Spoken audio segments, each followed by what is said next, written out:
The Dance of Love, Seductive Alpha Billionaire Romance, Book 1, written by Emilia Hattington, narrated by Denise Black.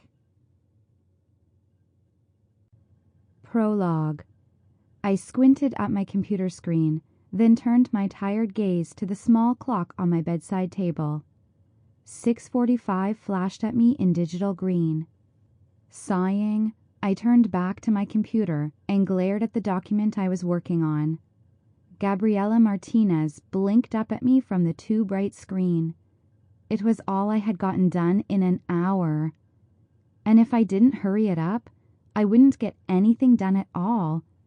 I really couldn't afford to fail this assignment. My full-time job was being a live-in nanny for 2 adorable little children, but a few months ago, I had decided to go back to school and get my teaching degree. I already had an associate's degree in early childhood education, but I wanted to be an actual teacher, which meant I needed at least a master's degree. At the time, I hadn't thought it would be that bad. I could do my schoolwork at night after the kids, Charlie and Alyssa Melbourne, had gone to bed. Lately, however, I had struggled to stay up past 9 o'clock at night, and it was beginning to show in my schoolwork. So, when Mrs. Melbourne had approached me this morning to tell me that she was planning on taking the children to the movies tonight, I had been excited to get caught up on my schoolwork. Mrs. Melbourne, Charlie, and Alyssa had been gone an hour already, and I felt like I had barely made a dent in my work. I knew from experience that Mrs. Melbourne would take the kids to dinner, then the movies, and finally they would stop for ice cream after.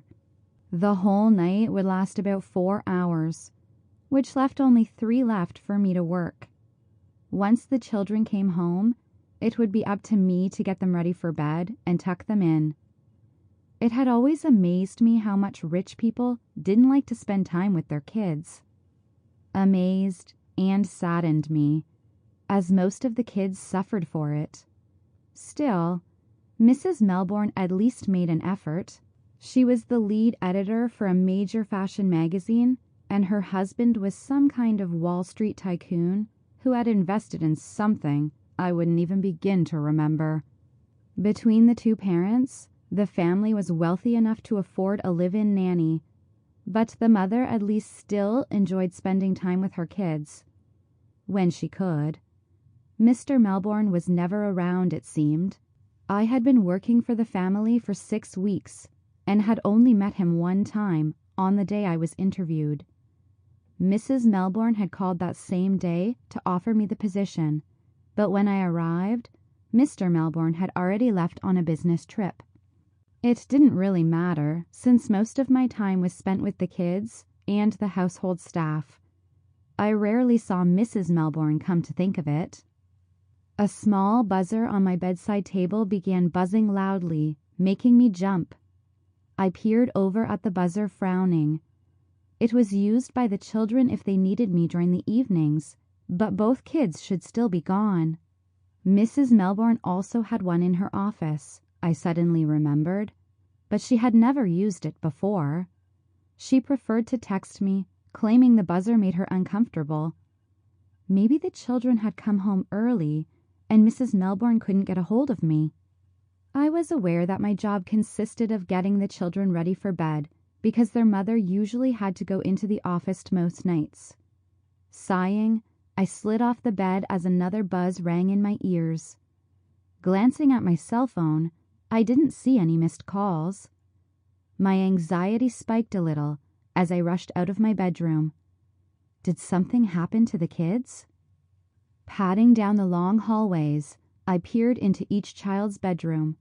Various artwork and pictures hung on the walls, but otherwise, each room was tidy, clean, and very empty. Frowning, I turned toward Mrs. Melbourne's office. It was the only other room that had a buzzer in it, but I couldn't hear the children, and Miss Melbourne would have just called me. I was sure of it. I knocked softly on Mrs. Melbourne's office door, and a voice bade me enter. I hesitated.